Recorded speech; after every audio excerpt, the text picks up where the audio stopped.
New Media, New Marketing is brought to you by Combridges, your internet and multi-screen marketing go-to guys. Visit us at Combridges.com.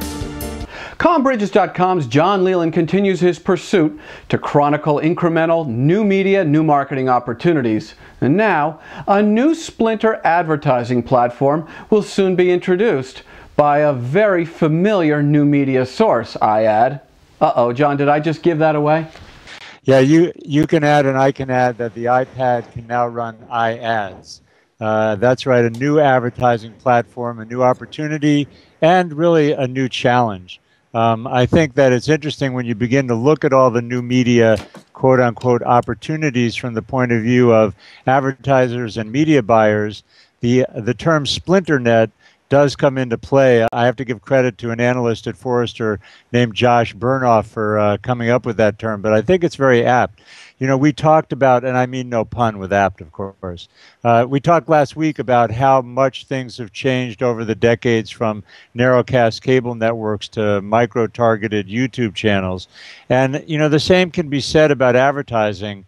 You know, I'm sure that there are advertisers out there who yearn for the quote-unquote good old days when there were just a few networks and a few promotional channels available. But I have to underscore that they really are opportunities in the sense that we have market feedback and analytics like we've never had before.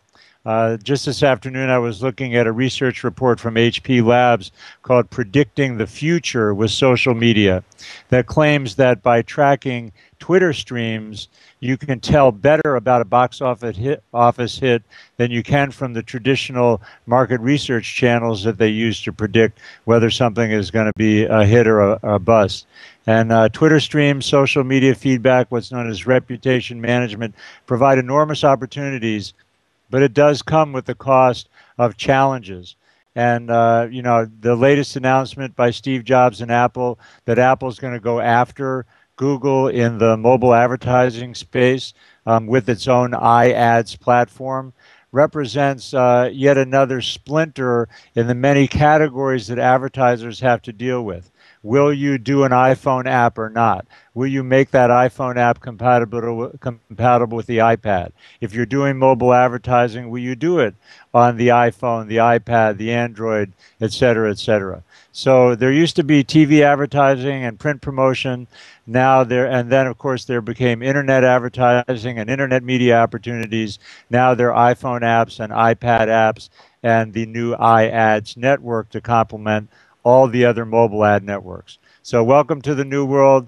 The news is it's going to continue to splinter. There will continue to be more and more variations, more and more slices to the pie. So those are opportunities or challenges depending on how you want to interpret them. Thank you, John. And the good news is we have John Leland to help guide you through this splintering and more splintering world of advertising and viewing. We thank you, John, and we will see you next week. Next Tuesday. Thanks, Jeff.